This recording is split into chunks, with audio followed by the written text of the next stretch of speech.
Good morning, dear students. Good morning, all of you. How are you all? Fine. Okay, so this is a video of class 9 of third chapter of chemistry, and here we will discuss about a new chapter, and that one is atoms and molecules. Okay, now, so that we have to understand first of all that what is an atom, and then after from the atoms what is a molecules. Okay, so we can see that whenever we are actually talking about the atoms, we think that atoms may be some smallest particles of matter. Earlier, it was believed that matter is continuous. Continuous means a thin sheet of glass.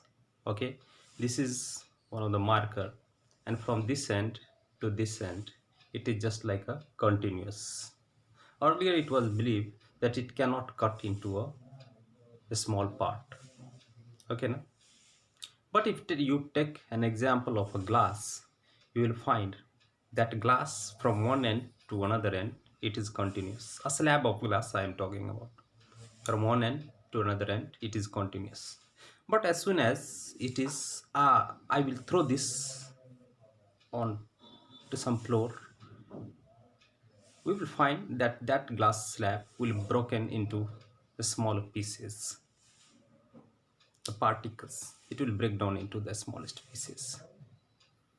So from that one, we have started to believe that yes, matter is not continuous. It can break down into the smallest particles. Okay, na? Into the smallest particles. Okay, and here we know that the atoms just started to come in the discovery. Okay, na? Here it is written that matter atoms are the basic constituent of matters.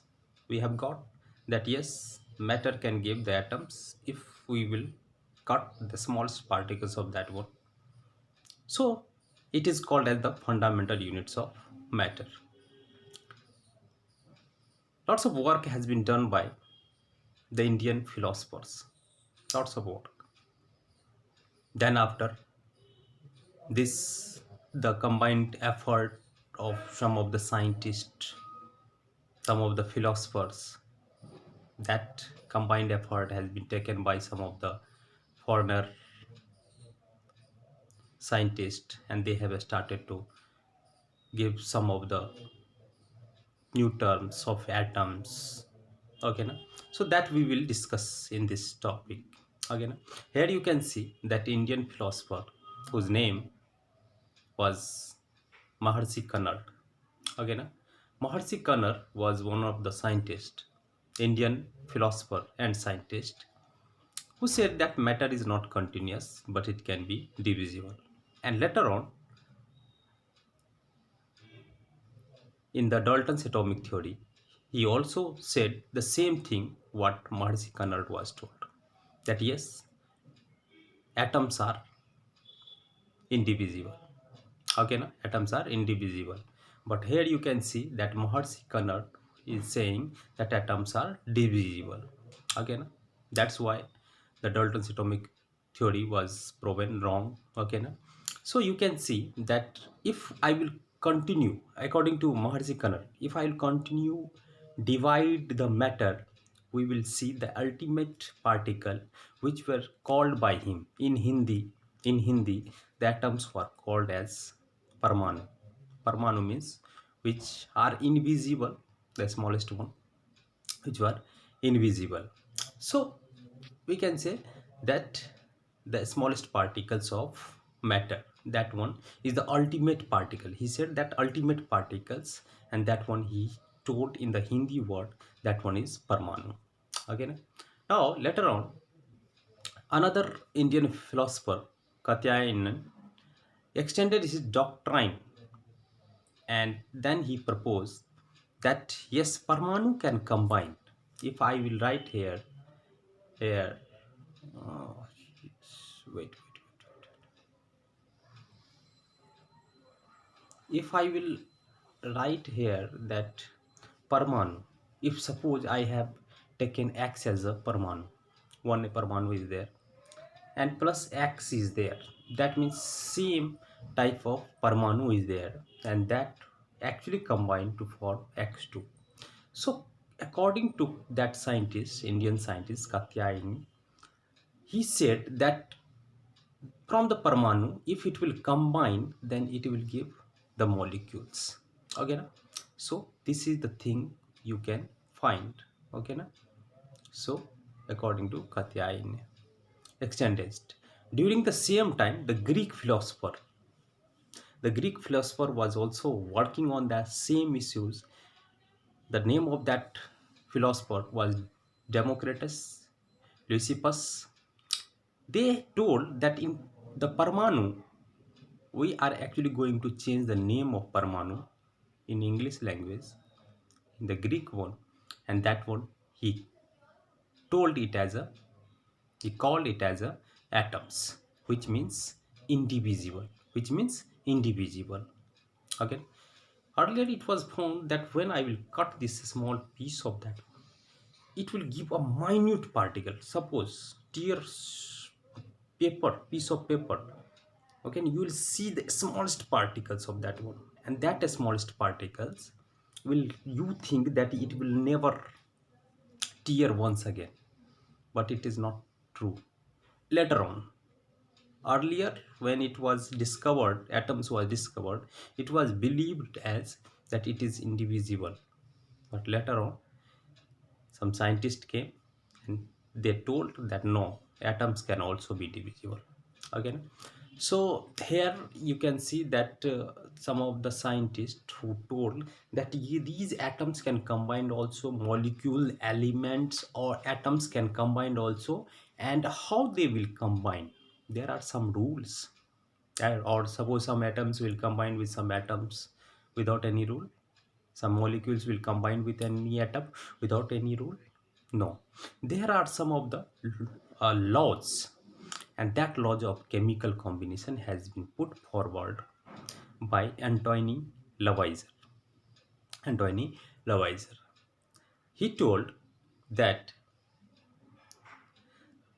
every elements, every atoms, if it is combined with other atoms, they combine with some laws, and there are different types of laws. Again, first of all, you can see laws of conservation of mass. Means whatever you are seeing that during a chemical reaction, if suppose X, sorry, okay, if suppose X is there and X is also here, okay, so it is forming X2, okay, there are some rule how this X, how this X, 2X are combining to give 2X. There are some rule, and if its mass is y gram, its mass is also y gram, then y plus y will give 2y gram. So definitely here in this side, if it is forming some of the thing, will also have same mass, that one is 2y gram, that is 2y gram. So y gram plus y gram, that one will give 2y gram. In the, this one is the left hand side, this one is, yes, you are doing the math now, this one is arrow, and from the arrow left hand side, y gram, y gram, 2y gram, and this one is the product side, this one is 2y gram. Okay na? So this you can say that the law of conservation of mass. Mass every time represent in the gram. That's why we have discussed that one in the gram. And you have understood that left hand side, right hand side should be equal. If it is not equal, that means something is losing, something is wasted, something is wasting. From where? From the reactant or from the product, and that never you will see in a chemical reaction. So this is the thing you should know. Again, then after, yes, Here brief idea about that law of conservation of mass is given. In 1774, a French chemist, Antoine Lavoisier, who is also known as the father of chemistry, and he gave this law of conservation of mass. And according to the law of mass conservation of mass, the mass can neither be created nor destroyed during a chemical reaction. Mass means constant every time. Mass will be constant every time. Okay, na? So you can see here that this is some of the thing we have discussed. Okay, na? So this is the definition you should do. Every time you will see the total mass of the left hand side will called as a reactant and right hand side called as a product. So every time it will be same. Okay, dear student, so I hope you have understood. Thank you all of you.